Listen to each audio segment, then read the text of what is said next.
to the Fantasy Football Fanalist Podcast, presented by Fantasy Data. Here's your hosts, Billy Muzio and Bradley Stalder.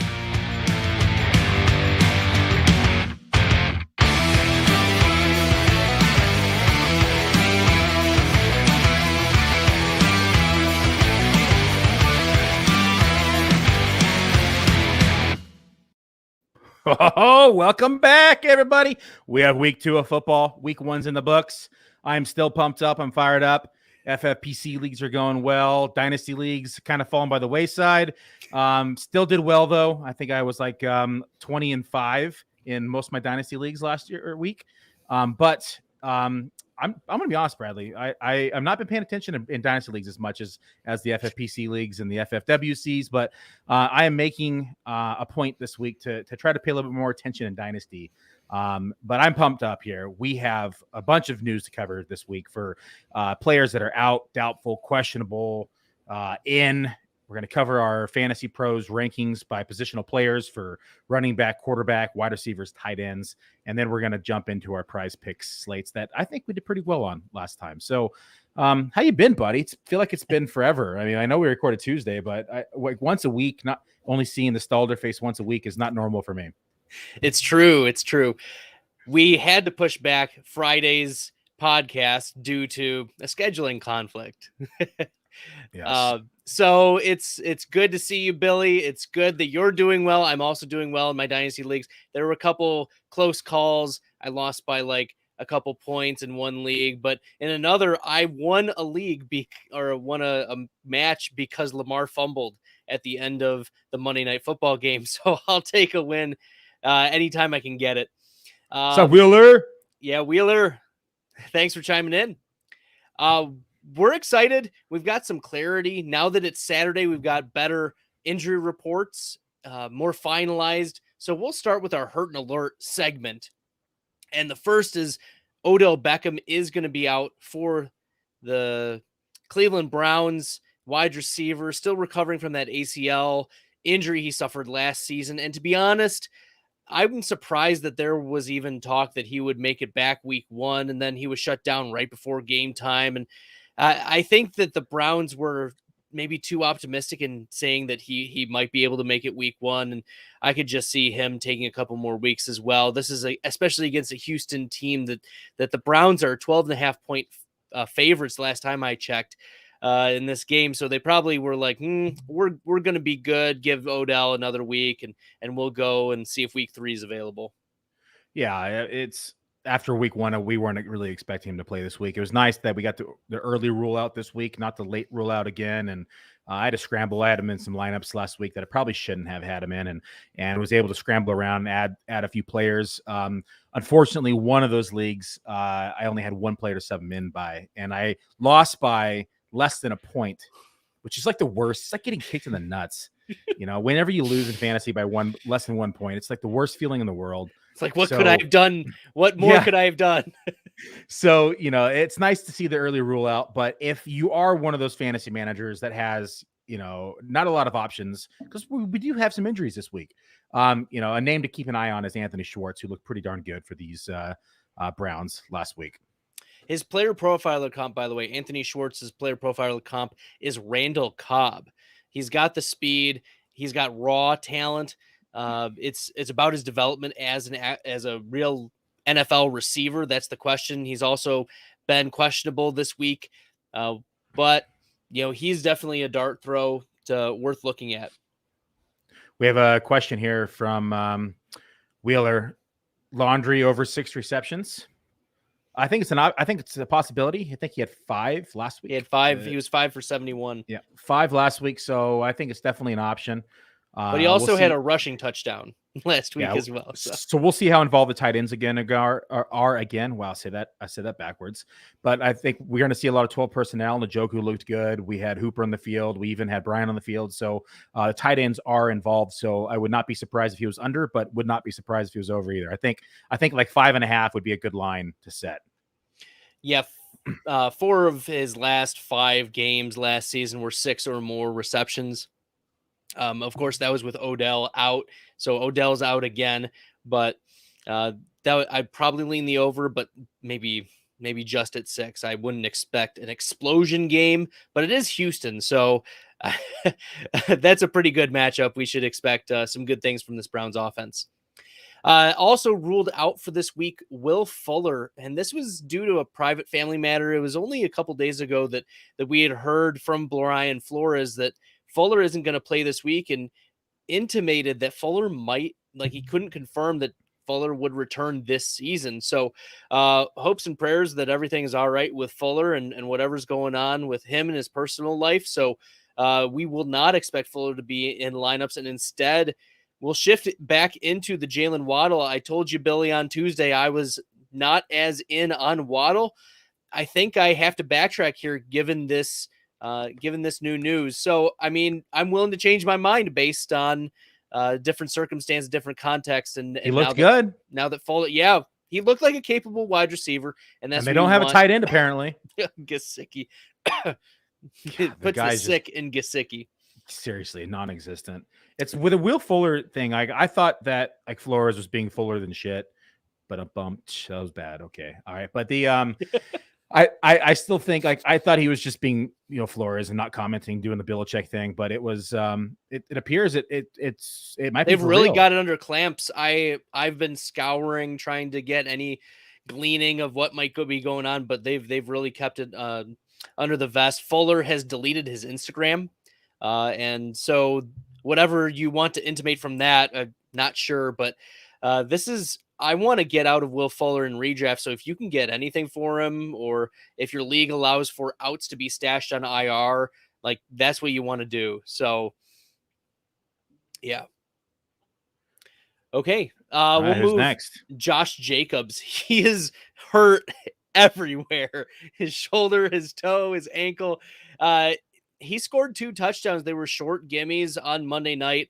An unimpressive line otherwise, not really involved in the passing game. We saw Kenyon Drake have 5 receptions, 50 yards or so through the air. And I would expect a sprinkling more of Kenyon Drake. There's also been talk about Peyton Barber getting involved in the Josh Jacobs role. I'm not excited about any upside. As I was mentioning off air to Billy, I view Peyton Barber as a desperation, low upside, touchdown dependent flex. Like so many qualifiers, like you have to be in the deepest of leagues and you have to be like just completely decimated in all of your positions to even think about starting Peyton Barber. You have to suck at fantasy football to start him this week. Let's just put it that way.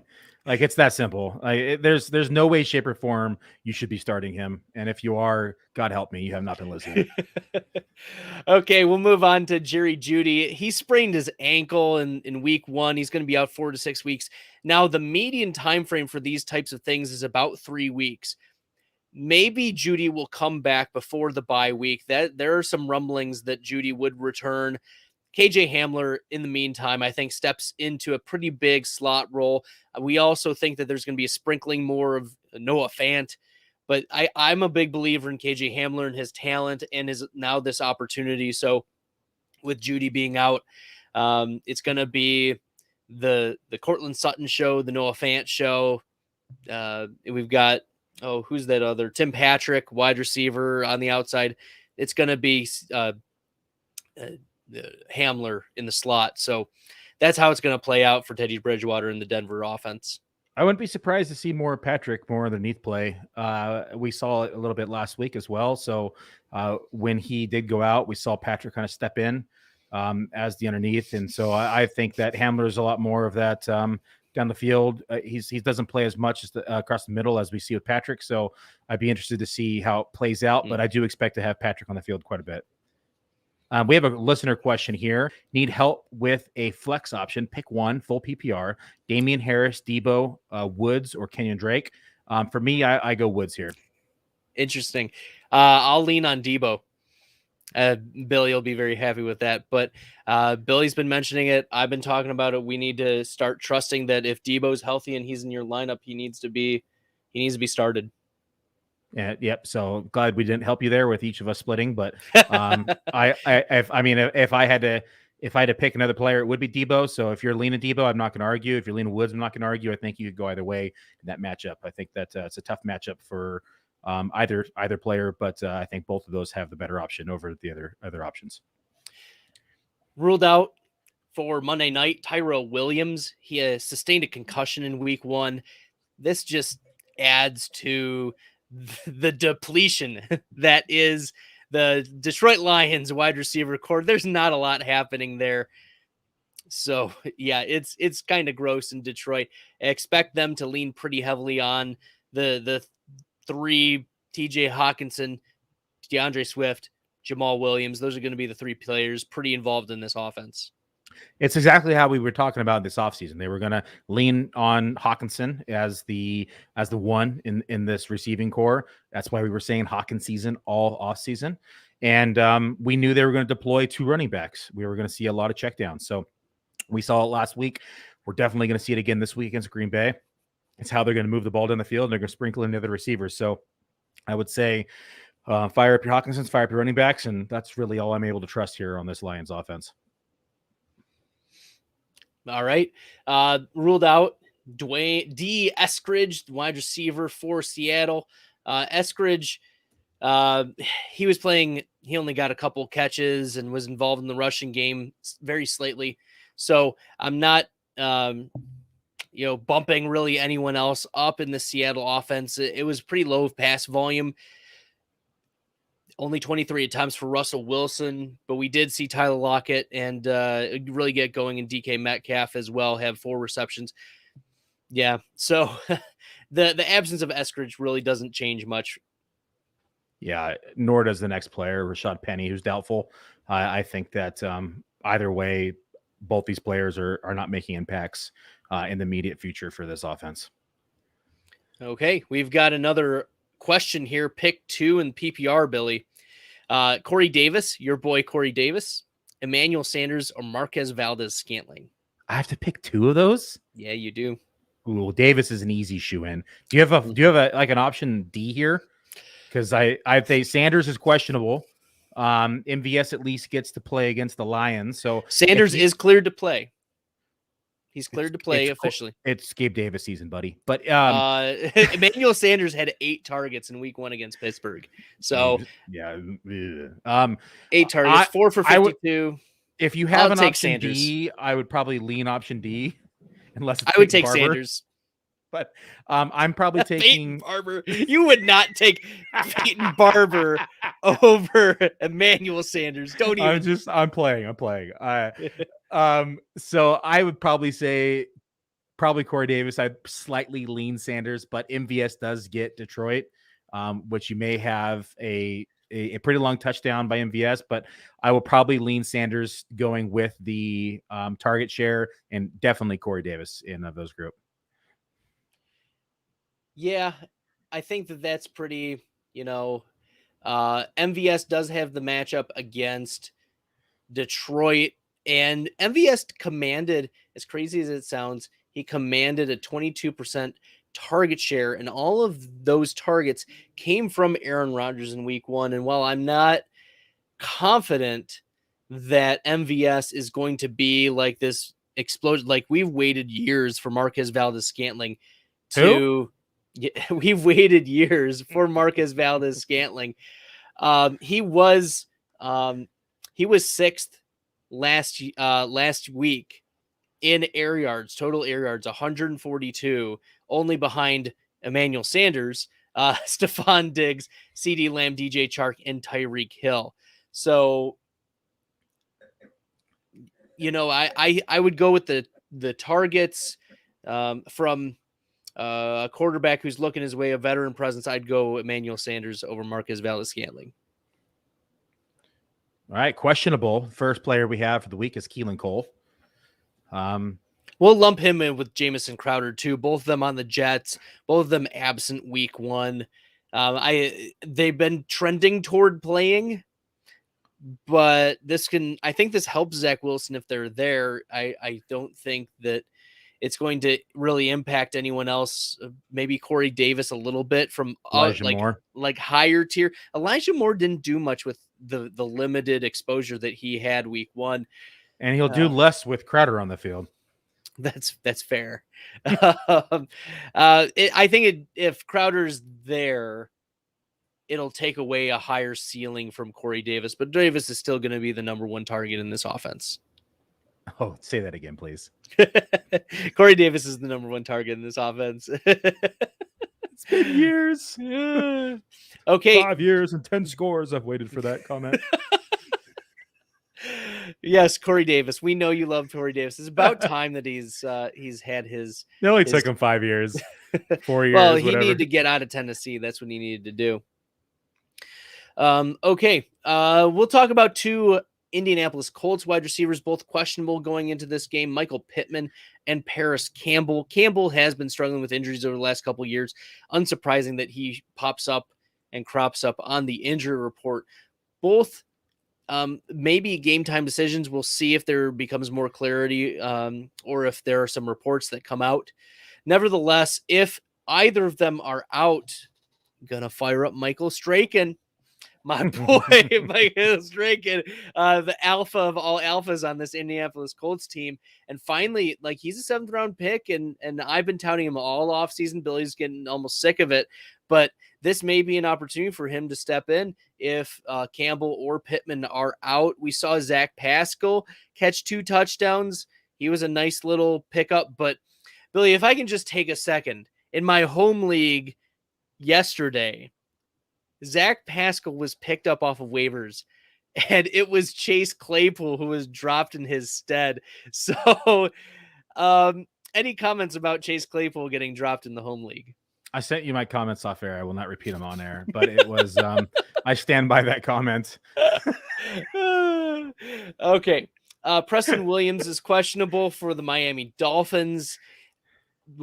Also, like, I don't think that Preston Williams being absent is going to take away or add anything really to this Dolphins offense. But what it will do is that his presence may take away a couple targets from each of the pass catchers. So we will see if Preston Williams can be out there, or if he's going to be out. We have another question here I'd like to get answered. I know the game already happened, but do you have any comments on Heineke value going forward? I picked him up on waivers this week as a possible QB 2/3 in a Superflex league. He looked good on Thursday. I like Taylor Heineke. I was commenting with Bradley off air during the game, and even last year when he played one hell of a game against the Bucs inside the playoffs. And I think the kid looks good. He looks composed. He's decisive. He gets through his reads as he's looking around down the field. Yes, he had a critical error that almost cost him the game, the interception, but minus that, I mean, 300-yard performance.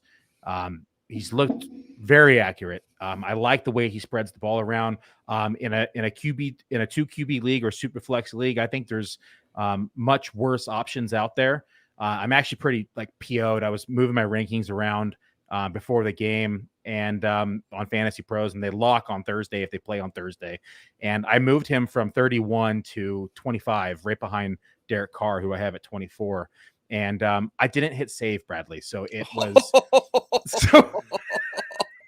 so he was at so he stayed at 31, which is nailed. Like, it just sucks because he's probably going to finish in that 17 to 22 range, which I would have been pretty close to. So I saved him at 26, Billy. So so I'm a little bummed. I missed out. I didn't hit the save button. It's happened to me before.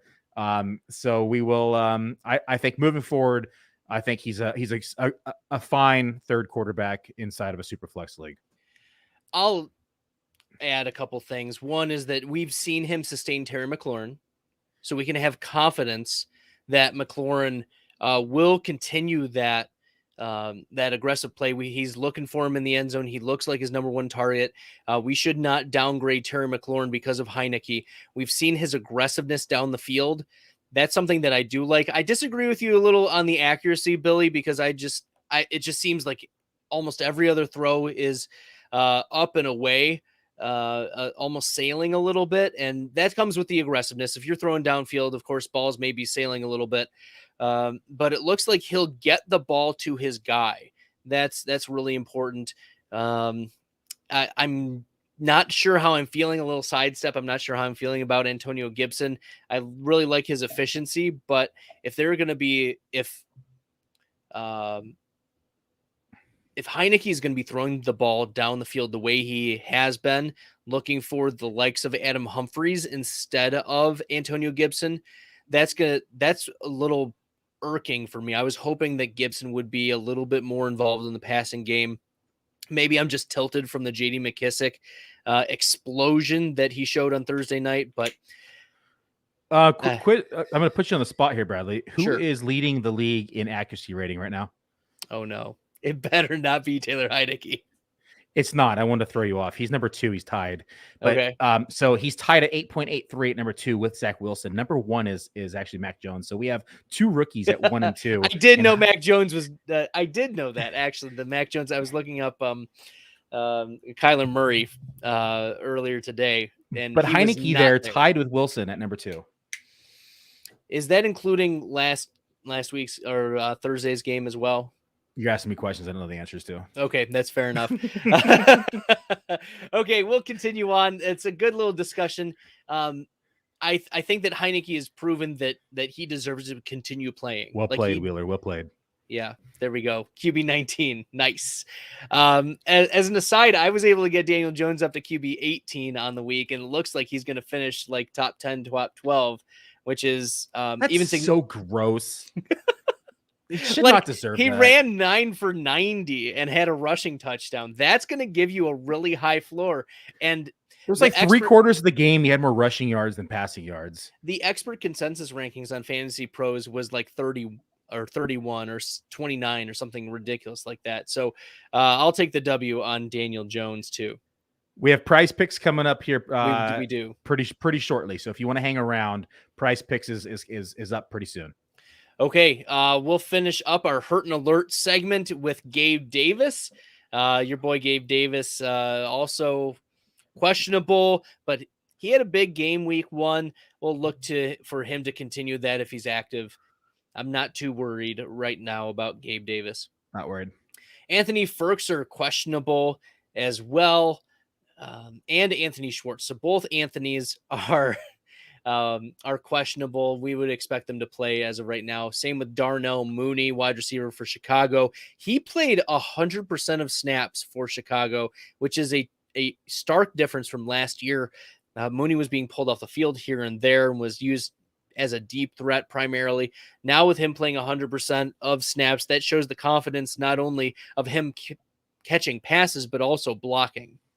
He's not getting pulled for any particular reason. So it's good that Mooney now has a stranglehold on, an every down role as a wide receiver in this offense. Another PrizePicks question coming up. We're going to be going through those shortly. So hang around. PrizePicks around the corner. Last couple players we'll talk about in our Hurt and Alert section. Make sure you're firing up your Zach Ertz and Eric Ebrons. Okay, maybe not firing up Ebron. He split snaps with Pat Freiermuth about 50-50 week 1, and it looks like it's going to continue that way. Freiermuth was a rookie tight end this year. I think he was second or third behind Kyle Pitts in rookie tight ends. So look for him to continue being a part of the offense, but it looks like Freiermuth really does have a role here to start. Yeah, big body target. We saw it in the preseason too, the double touchdowns. So I think they're both going to be utilized, but it definitely hurts Ebron more than we anticipated going into the year. And as the season progresses, he's only going to get better. So we're going to see less and less of Ebron. So if you're an Ebron owner, I would be a little cautious and concerned with the future output that we're going to get from Ebron. But we will see how the rookie produces here the next couple of weeks. For those of you who are just tuning in, make sure to go over to fantasydata.com, use promo code FFF20 for 20% off all subscriptions. It stacks with the discounts going on currently as well. We got a optimizer over there. We have all sorts of cool tools that give you all the stats that you need to dominate your league on a weekly and annual basis. You can pull up, accuracy ratings and juke rates. And if you're having any tough start sit dilemmas, you can utilize those tools in order to help you make your final decisions. Bill, you ready to crack into our top 10s for each of the positions? Oh, yeah. I think everybody else is too. Let's go. Let's do it. At quarterback, let's start with our number one. For me, it's Kyler Murray. He was the number one quarterback for week one, and it's one of the reasons why I ranked in the top 4 among Fantasy Pros rankers in accuracy. I really attribute that to Kyler Murray because many people had Patrick Mahomes at number 1. Murray absolutely exploded against Tennessee, and he was the quarterback 1 overall, quarterback 4 in touchdown rate. He was really efficient. He was 5 for 20 and 1 on the ground and had the QB5 passer rating overall. And yeah, so I'm really excited about Kyler Murray repeating against a Minnesota defense that just gave up a QB5 passer rating to Joe Burrow last week. I had Kyler Murray as QB1 as well last week. A lot of my other rankings didn't do as well, but I did finish okay in the quarterback rankings. But we have Kyler Murray again, number 1. I'm just going to read through mine so that way you can go for it. Take a look at it and go through yours. So I have Murray at 1, Patrick Mahomes at 2, Tom Brady at 3, Russell Wilson at 4, Lamar Jackson at 5, Aaron Rodgers at 6, Justin Herbert at 7, Josh Allen at 8, Dak at 9, and my boy Ryan Tannehill at 10. Interesting. So I have the same top 10, slightly different order. The only differences I have that are significant, I have Jalen Hurts at 4. I have Jalen Hurts at 4, and he faces San Francisco. I think that they showed in week 1 they're just going to go off. He showed chemistry with Devonta Smith and Jalen Reagor and the tight ends. Ertz went out a little bit early due to the hamstring injury. Miles Sanders was doing pretty well, and Hurts had as a rushing floor. I mean, he was the quarterback 6 overall last week, and he was very efficient, had almost an 80% completion percentage. So I think we shouldn't keep Hurts out of our top 10. I'm also worried about Tannehill. Like that offensive line for Tennessee looked pretty bad. Yeah, I'm not gonna throw in the towel week 1, but it did look concerning. I do have to say though, Bradley, Hurts is playing my Niners over here, and they got some a pretty good front here. And I mean, Jared Goff made them look a little silly. That's the secondary. Yes, secondary is trash, but the front is pretty good. But I like Hurts. I think the rushing floor sets him up, so I think we're good there. Running backs, here we go. So running backs last week, I actually finished 5th overall of all experts at Fantasy Pros Accuracy Contest, and this week I have Dalvin out of 193, by the way. So hats off to Billy for getting not the running too shabby, backs. Not too shabby. So Dalvin Cook at number 1 for me this week. Alvin Kamara at number 2. Christian McCaffrey at number 3. And I'll explain myself before I continue. I think this New Orleans defense is looking pretty sound. They kept not only Aaron Jones in check, Aaron Rodgers in check, but also Mr. Legs himself, AJ Dillon. So I think that this defense is looking pretty stingy as of week 1. So I think the Panthers are a little bit less than the Green Bay. So I think that Christian McCaffrey might have a rougher week.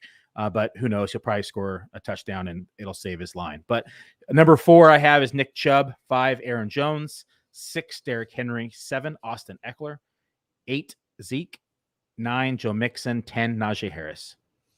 So I had Antonio Gibson in my top 10. I won't include him. Ooh. I know that hurts, right? It hurts. but I have Christian McCaffrey at 1. He was running back 1 overall last week, and he didn't score the touchdown. So, Billy, I get it that the Saints really shut down the Packers. But I think the Packers just, number 1, they gave up. And number 2 is they gave 4 or 5 carries to each of their 3 running backs. Kylan Hill had 5 carries. A.J. Dillon had 4 or 5 carries.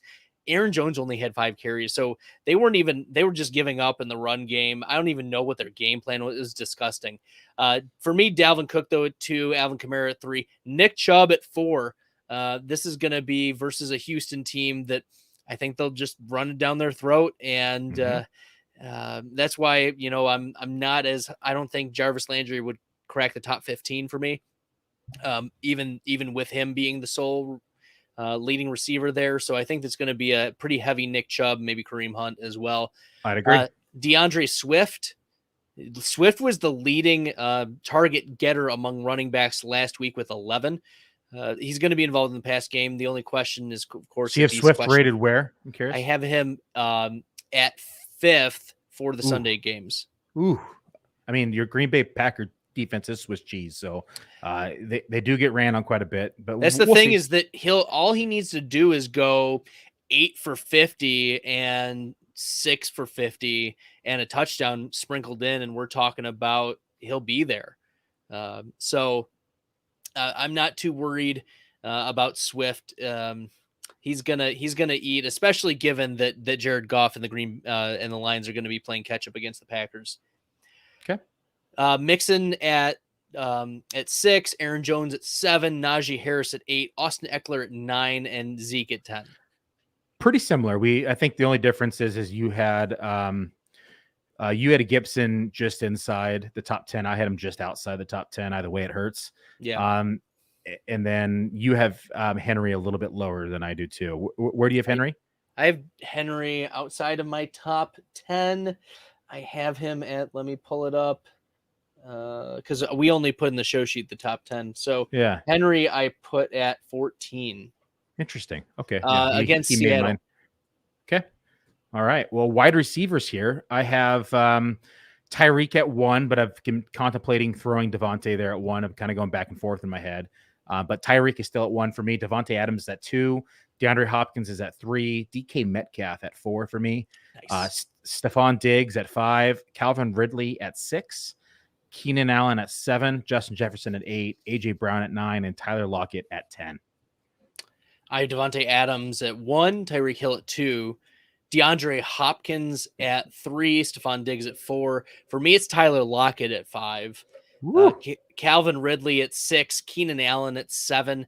Amari Cooper at 8. CeeDee Lamb at 9. And Chris Godwin at 10. So I have the Chargers and Cowboys game like 7, 8, 9. Really, I think that's the right pocket for them. That's a great stack in DFS this week too. I have it in a lot of lineups. Yeah, you want. I mean, the stats really show that tournament winning plays typically have the quarterback and then 2 of the wide receivers, or a quarterback and a wide receiver and tight end, or a quarterback and a wide receiver and a pass catching running back. So that's going to be my DFS, my DraftKings lineups are sprinkled with those combinations there. All right, Mr. Tight End Whisperer, you do the honors first. Okay, with number 1, Travis Kelce. At number 2, Darren Waller. 3, Kittle. 4, Hawkinson. 5, Gronk. 6, Dallas Goedert. 7 was Logan Thomas from Thursday night. 8th was Mark Andrews. 9, Kyle Pitts. 10, Noah Fant. And the 11th, so 10 total for Sunday, Tyler Higbee. Interesting. Okay. Did you say Fant? Did I miss him? Fant was 10 for me. 10. Okay. So Travis Kelce for me at 1, Darren Waller at 2, who I've been debating moving to 3, TJ Hawkinson at 3, George Kittle at 4, Mark Andrews at 5. I think they're going to get behind and they're going to have to throw more this time around. Noah Fant for me at 6 with the departure of Jerry Judy and his ankle. Logan Thomas I also had at 7. Dallas Goedert at 8. I have Gronkowski at 9, and I got Tyler Higbee at 10. Okay. I think I need to explain myself with Rob Gronkowski, though. I know that I think most people are like, well, Gronk had the number 1 tight end overall. Why are you buying in? And I am. Gronk, he had the target share that I was I was worried that OJ Howard would step in. But Gronk instead had 8 targets. He caught all 8. He had 90 receiving yards. I'm not worried about the touchdowns. That's not why. I mean, he has the touchdown upside, but I want 8 for 90. I want 6 for 70. That's the type of floor that Rob Gronkowski can give you. He's healthy. He played 88% of snaps. OJ Howard's coming back from a devastating Achilles injury. Catches footballs from helicopters. He does. He look, I know he's 32 years old, but he's healthy right now. Tom Brady's looking for him. They're going against an Atlanta team that is not looking good. And I mean, that's one of the reasons why I'm still not as high on Mike Evans for this week. Like Gronk's existence and his participation in this offense is meaningful. And I don't think that should be overlooked, especially given that, like, if we're talking about a floor of 6 for 70, add in the touchdowns. Like, I know that he's going to be a target around the goal line, and that's maybe Mike Evans was that when Gronk was feeling his way back last year. So we can trust a pretty hefty target share. I mean, Gronk was third among all tight ends in targets last week. He was second in tight end red zone targets. He had deep targets. His average target distance was 14 yards. His target air yards target share was fifth among all tight ends, 27%. He had 112 air yards, Billy. 112. This was not a dink and dunk. This was not we'll get it 5 yards down the field to Gronk. This was airing it out to Gronk. So I'm very in on Rob Gronkowski. This is a good matchup. Brady showed that he still has it. That's why I have Rob Gronkowski at tight end 5. I like it. That's why I have Brady at 3 this week. Is this offense is just so damn good. Like if you stop them one way, they're going to beat you another. And I mean, when you have Antonio Brown as your wide receiver 3, I mean, this team, they're going to have to, cover every basis, and that's going to open up something somewhere. So, and if there's any quarterback that's going to exploit that, it's Tom Brady. So I like it. I like that, Bradley. I like the aggressiveness on Gronk, and I don't disagree. So, we have a question here from Facebook, actually. How Cleveland Browns going to do at home in Cleveland? They're going to stomp on Houston. That's what's going to happen. I mean, we're going to see a lot of the rushing game. We're going to see a lot of Chubb, hence why he's my number 4 running back this week. We're going to see a lot of Kareem Hunt. And this is the largest over-under differential that we've seen since the Browns have been in existence. What was it, like 12.5? Is that what it was? It's 12.5 since they've been in existence, since they came back to Cleveland in 1999. This is the largest pregame over-under differential. So, yeah, the Browns are going to stomp. You want parts of the running games on the Browns, for sure. All right, the time everybody's been asking for. Where's the prize picks? Where's the prize picks? All right, we're doing prize picks, folks. Calm down. All right, Billy, I have 5 for tonight. You have 3. Do you mind if I start out with 1 or 2? Yeah, go for it. I'm trying to figure out how to save my image in here so we can show people. All right, my first prize pick is a little okay. I'll preface it with, all of these are unders for me. And it's not usual that I pick unders, but I was feeling a little spicy tonight, and I decided to go with the first under, and that is Antonio Brown under 69.5 receiving yards. And you're telling me, Bradley, he's done so well. He showed that he was the number 1 receiver. He had the highest target share among the Tampa Bay wide receivers when he was back last year. He looked good, looked like AB himself. I think this is a couple things. One is, I think there is going to be Mike Evans regression. I don't think Mike Evans is going to be completely shut down the way he was last week. We saw Quandre Diggs of Dallas really do a good job versus Mike Evans. And Evans had a couple egregious drops. So I expect some positive regression for Evans. I also think that there's a little bit of regression for AB as well. He had 24 yards per reception. So there we go. And number 3 is game script. I think Tampa Bay gets out in front early, and Atlanta, like we're thinking to ourselves, well, Atlanta will battle back. There'll be some garbage time, and Brady's still going to want to throw. What we forget is Matt Ryan is one of the worst at garbage time. He's so bad.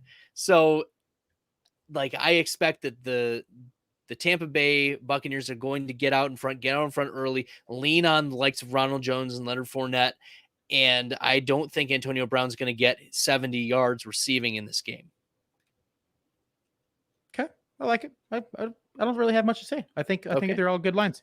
All right, you want to give us one of yours there, Billy? Yeah, I'm just going to show it on the screen so everyone can see it here. So, right over our faces, just like that. Oh, thanks. Hey, everybody. Wrong way. So I did all. How does it go? This one. There we go.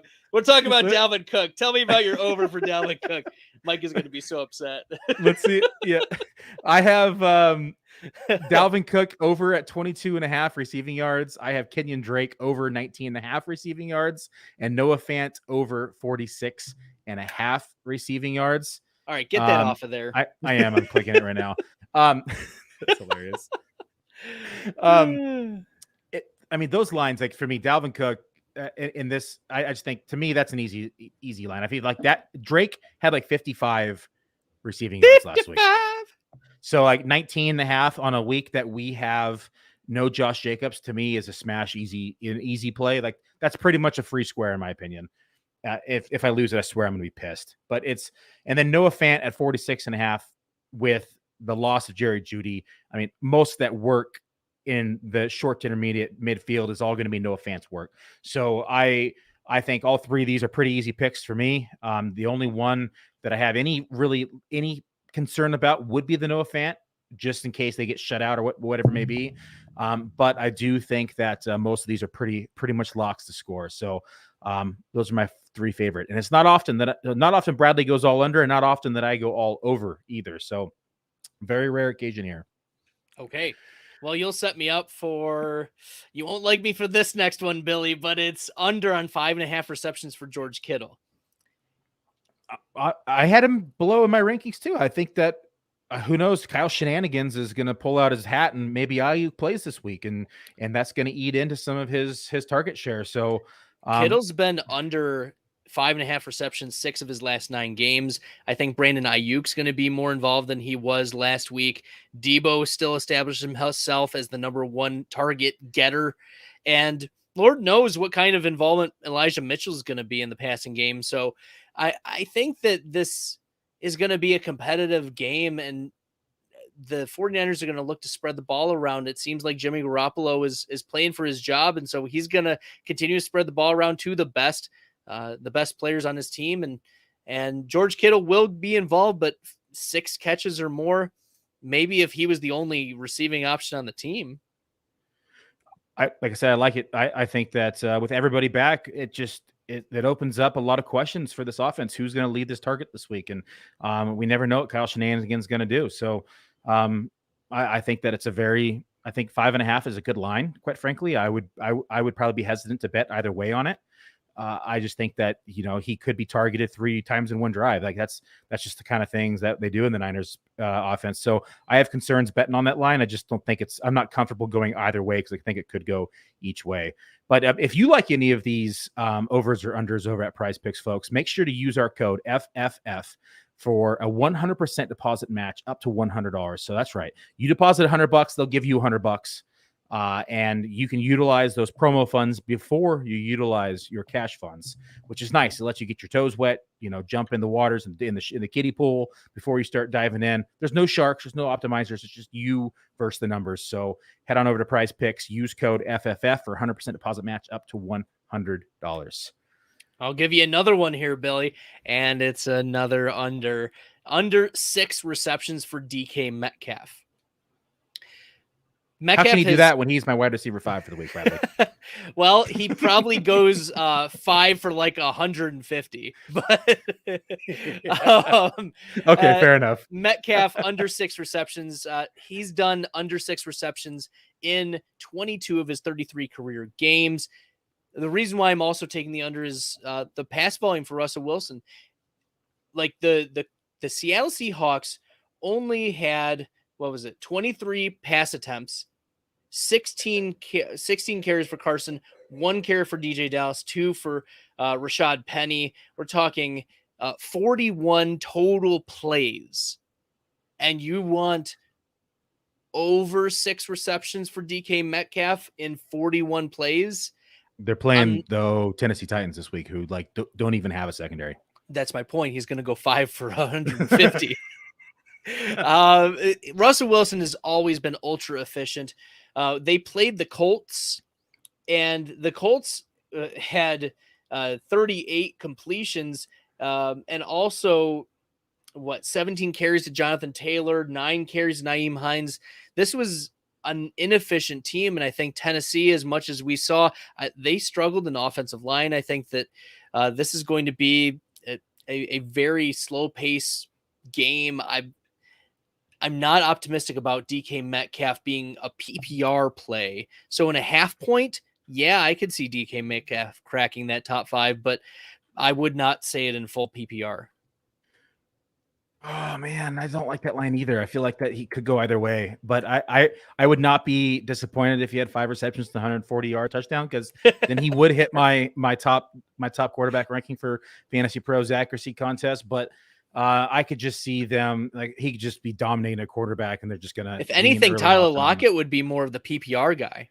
Yeah, I get that, but I don't know. That's just a Metcalf went 4 for 60 and a touchdown. Lockett went 4 for 102 touchdowns against the Colts. It's just ultra efficiency. I get it. I just don't like the line, I think is what it is. Okay. We have another question here. Full PPR, Laviska Shenault against Denver at home, or Jacoby Myers against the Jets. That Jets D is an easy pushover, so I'm worried a quick lead will end up in a run-heavy clock burn second half. That's a valid concern. I like Laviska Shenault. I'm going to lean here. I just think that you have more consistency out of this offense. Urban Liar likes the gadget players. Laviska has shown chemistry with Trevor Lawrence already. I think the pecking order is as we initially described in the offseason. It's that Laviska / Marvin Jones 1A, 1B, and then Chark as the 3 right now. I think it's debatable right now still, but we're starting to see a lot of trust and chemistry between Laviska and Lawrence, as well as Marvin Jones and Lawrence. So I'm going to lean Laviska Shenault here against Denver. I would go Jacoby Myers, and we're useless again for you. I apologize. Look, and you can listen to our reasons. Maybe this is going to help you make your decision. Look, I get that Shenault had 9 targets, but it was an 18% target share. Lawrence had to throw the ball 51 times to get 9 targets for Laviska Shenault. It was DJ Chark who was the leading target getter with 12 for the Jacksonville Jaguars. Whereas Jacoby Myers, he's going to be the more consistent PPR. He has a higher target share for the Patriots. I think he's a safer play. Shenault may be involved in the carries. He had 1 carry for 9 yards last week, but I'm trusting that the Jaguars aren't going to be as blown out as they were against Houston. They're not going to be throwing 51 times like they did. Maybe it's going to be more like 40, 45 times, and that's going to lower, Shenault's possible targets. Whereas Mac Jones, he looked like a capable passer. Billy already mentioned that Jones was one of the most accurate, I think the most accurate number 1 quarterback for week 1. If you have the most accurate quarterback for week 1, schemed plays are the big thing that we saw in the offseason for Mac Jones. He knows where he needs to get the ball. And Jacoby Myers showed last year that he's a very capable pass catcher. So I think that he's a safer play. You're more likely to feel the emotions with Shenault if you put him in your lineup. Valid points. Okay. We'll throw another prize pick over under, and I'm going to take the under on Kyler Murray, 276.5 passing yards. I'm going to take the under here. Kyler Murray is under 22 of his 33 career games. We saw Murray be very efficient but this was against the Tennessee Titans. And we've been talking about how bad the secondary was, and he only got, I think, like 292 passing yards. So he barely got over this threshold against a really bad secondary. And now the Cardinals step in, and they're going to be playing the Minnesota Vikings, who we saw Joe Burrow, play very well against them, but it took overtime for Burrow to get some of those stats. And we think that the Minnesota Vikings are a better defense than what they showed against the Bengals week 1. So hopefully, the Vikings will step up a little bit more on their defensive side, but I'm just not trusting the pass volume, especially given that Kyler can run. We've seen Kyler run. I think him rushing 4 for 5 for 20 and a touchdown is actually a little lower than I expected. So I think he'll rush a little more, not pass as much. And 200 to get 277 passing yards, you're going to need DeAndre Hopkins to go off, and you're going to need either Christian Kirk or another one of those wide receivers to also have a huge game. And while we're banking on Hopkins doing that, I don't know if we can bank on Christian Kirk doing that again. I don't know. Kyler Murray had led the NFL last week in deep ball completion percentage, like the combo, right? He had 6 attempts. I think there was Carr had 9, Goff had 7, and Wilson had 7. But out of those quarterbacks, he was at 66% on his completion percentage. Yeah, small sample size. Yeah, this man is against a really bad secondary. It was against a really bad secondary. And he barely made it over. Yeah, he gets Minnesota's not that. I mean, they're better, but they're not like astronomically better. This defense is looking like it still has issues, and I just think that he's got a really good receiving core. I mean, I think we underestimated Christian Kirk going into the year and his involvement in this offense. They still have Rondell Moore, not to mention a guy named DeAndre Hopkins, and Chase Edmonds was looking pretty dynamic last week. I think this team is electric. I would take the over on 276.5, but again, Bradley, I just don't like the line. Like, I'm looking for like shoe-ins here. I think like I get your. I think it's a shoe-in. Hopkins had only 83 receiving yards. Hopkins is not like the downfield threat that he used to be. He's more of a 10, 12, 13 yards per reception type of player. Christian Kirk is the big player, big play down the field guy, but he was only 14 yards per reception. He only had 70 yards. Rondell Moore, also a speedster, he only had 68 yards. You need and Chase Edmonds is the pass catcher. You know, he's going to get a lot of targets. He was 4 for 4, 43 yards. Like, Kyler Murray needed a lot to go right in this game to get the over. And I'm not confident that in 2 weeks in a row, he's going to be able to get all of that. All valid points. We have another question here from Dan Torres from Facebook. Pittsburgh Steelers versus Las Vegas. How will Big Ben do on Sunday? I'm going to pull up my expert rankings over here at Fantasy Pros Accuracy Contest, and he is my quarterback 16 on the week. I think that we saw the secondary here for the Raiders. They still have issues. We have 3 dynamic receivers in Deontay Johnson, Juju Smith-Schuster, and Chase Claypool. I think that Big Ben will probably eat versus this Raiders team, and I think that he's going to do well. So inside my top 20, number 16 to be exact, and I think that these Steelers will come away with a win as well. I think the Steelers will. This might be an upset of the week, though. The Raiders, the defense came out real hungry on Monday night. They played tough. Max Crosby played out of his mind. He was defensive player of the week for that particular conference. I have Ben Roethlisberger at 17, 1 spot ahead of Daniel Jones, if that gives you any context. But Big Ben was not looking too hot in week 1 against Buffalo. 18 of 32, 188 passing yards, 1 touchdown. He rushed the ball 4 times. Yeah, no, I don't want my 38-year-old quarterback running the ball at all. It just looked like he was not able to get the ball to his receivers. Deontay Johnson had a 50% catch percentage. Juju, 4 for 8. Chase Claypool, 3 for 5. I'm not huge on Big Ben. They also played Buffalo, though. Look, Buffalo, you'd have thought that it would have been more of a shootout. I thought it would have been more of a shootout. It was a defensive game at first, is what it was. I mean, I expected actually a fairly low scoring game, just because both those defenses are pretty good. But I think we both have them ranked fairly close. I'm not optimistic about Big Ben. 17-16, we're both in the ballpark, though. Another start-sit question here. 6-point rushing and passing QB touchdowns. I've got Boyd as my wide receiver 2. That said, would you go Tannehill or Burrow this week? Burrow's got Chicago. Tannehill's playing Seattle. I'm going to go Tannehill here. I do have Tannehill ranked above Burrow. Yep, I do too. Yeah, Tannehill is my 10th. Burrow is my 14th. Tannehill is 12th for me. Burrow is 15. So close. We have same difference, close enough.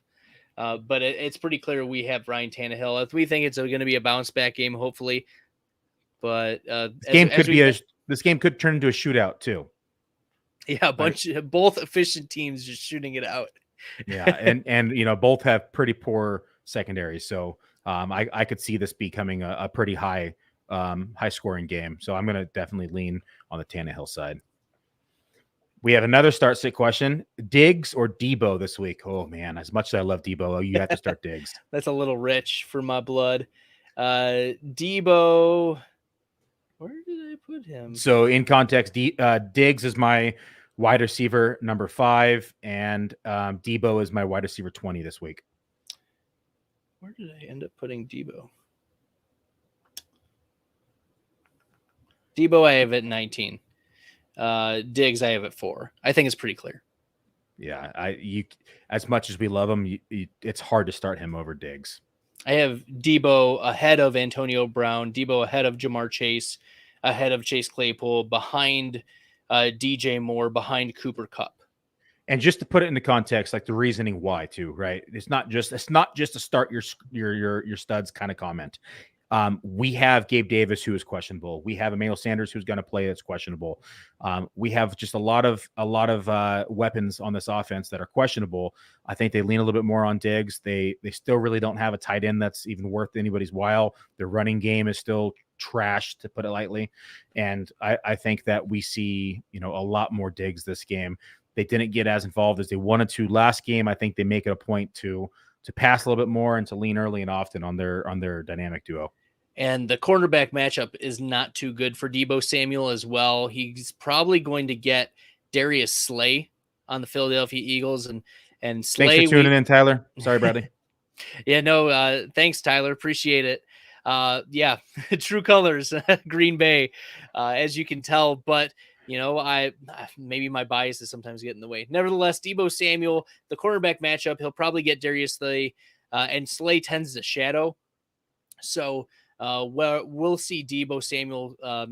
That's actually a negative coverage rating for Deebo Samuel. So hopefully, he'll be able to go over that and overcome that. But that's also a reason why Stephon Diggs, even though it's against Miami. We do have a question here. I'm going to ask him to clarify. What are your top 3 studs for GPP? I'm going to ask you to clarify by position, please. Billy, in the meantime, I've got one more. I talked up Ryan Tannehill, although he is outside my top 10. I have Ryan Tannehill under 260.5 passing yards.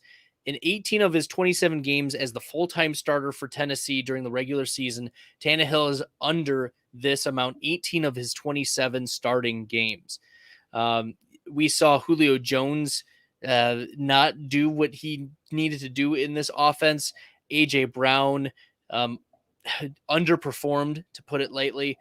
The Anthony Ferguson was almost nothing in this offense. Derrick Henry, the game script just wasn't going their way. And while we expect the game script to be a little bit better against Seattle, and more competitive game, 260.5 in a run first team with Derrick Henry there, I'm not optimistic that Tannehill can get 261. Oh, again, just a tough line. Yeah, I'd probably say under here until they can prove it this season. I'm concerned about the offensive line. Chandler Jones had 5 sacks. Yeah, and that's valid. I think that's I think it's a valid concern. So I'll take the under on this one as well. Okay. So in terms of the GPP question, Bradley, do you have any GPP studs for wide receiver and running back? I'm going to pull up DK because they banned DK in Oregon, so I have to actually take a look at it. Yeah, let me pull up some of my my comments. I've been playing on FanDuel. I've been doubling up every contest, which has been nice. But I've been playing more cash entries than GPP. I just want that. I'm gonna disclaimer. I'm definitely more of a cash player than I am a GPP. I do throw a few GPP lineups in, but I'm far more successful in cash games. I put a lot of investment in Cooper Kupp this week, and the Rams faced the Indianapolis Colts that just got lit up by the Seattle Seahawks. We also saw in week 1, Cooper Kupp and Matthew Stafford really hook up. We saw Kupp get 10 targets. He went 7 for 108 and a touchdown. And it looks like he's going to be the number 1 target getter. Robert Woods only had 4 targets. Van Jefferson had 3 targets. Deshaun Jackson had 2 targets. Higbee had 6, but that was the closest that anyone had come. Darrell Henderson only had 1 target. It's the Cooper Kupp show, and you want what? Cooper Kupp's only like $6,000 on DK. Yeah, give me Cooper Kupp all day there, stacking with Stafford. Running back, I like Dalvin Cook. I think that he's playing the Cardinals this week. I do think that they're going to have some trouble containing him. I also think that he is my number 1 running back for the week on the Fantasy Pros accuracy contest. If I'm going to dive in deeper, I got FanDuel pulled up because I can't get DK pulled up right now. I'm going to dive in deep down here. I still like Mitchell a lot as well at 5,800. That's definitely more of a GPP play, I think, than a cash play. I just think that he's going to see probably 65 to 70% of those carries in SF after his 100-yard performance and touchdown game that he had last week. And then on the wide receiver side, I'm pulling it up right now, so bear with me. On the wide receiver side, I'm still going to lean on Keenan Allen. I think Keenan Allen is safe GPP or on cash games this week. He's got that poor Dallas secondary. He probably does have Diggs shadowing him, but I think that Keenan Allen is one of the best route runners in the NFL. So I think this game has the highest over-under of the week. I think it's 55. And I always like to target games with high over-unders. And then I'm going to go in down deeper to give you a discount GPP pick, and I'm going to go with Jalen Waddle. So I think with Fuller ruled out, I think you get a little bit of a discount. We saw no involvement with the tight end last week in Gesicki. And I think that Waller and the Tua connection, I think, is real. We're going to see it early and often. See, I'm going to give you a deep cut as well here, and that's Kenneth Gainwell. Kenneth Gainwell, 4,000 on DraftKings. He played 35% of snaps for the Eagles. He had 9 rushes, 37 yards. He had a rushing score. He also had a couple catches in the passing game. He was a pass catcher coming out of college. He took off last year due to COVID.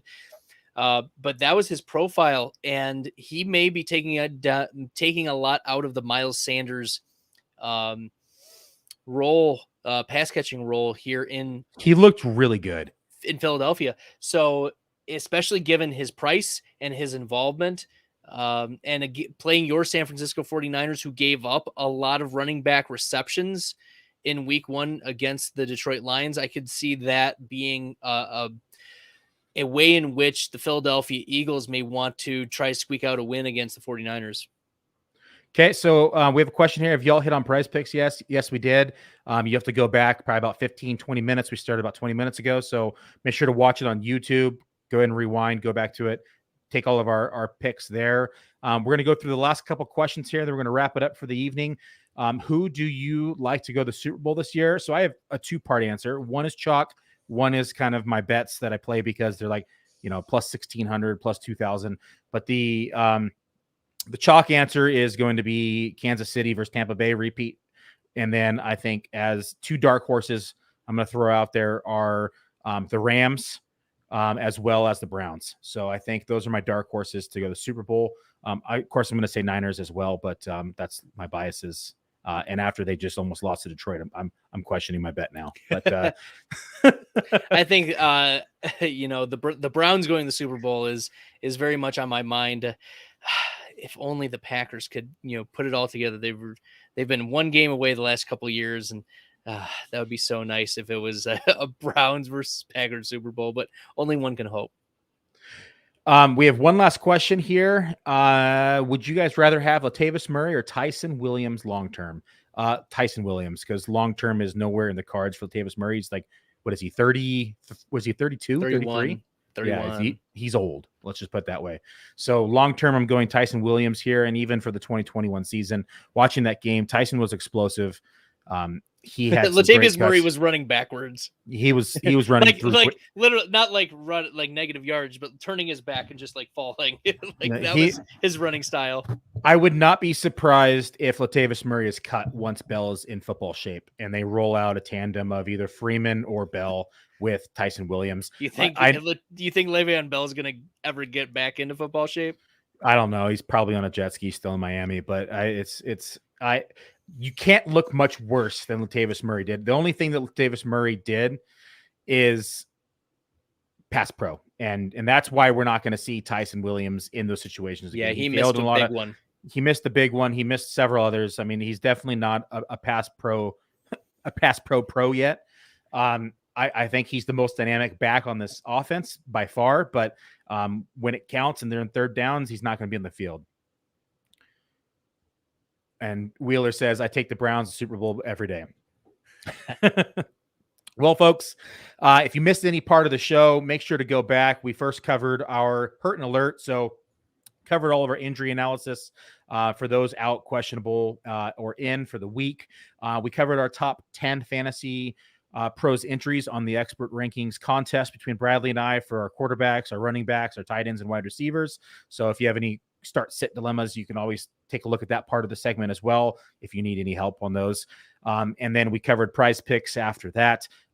We are always answering questions on Sunday morning, so feel free to tag us in posts on Twitter, message us on Twitter. I'm at FF Musio. Bradley is at FF Stalder.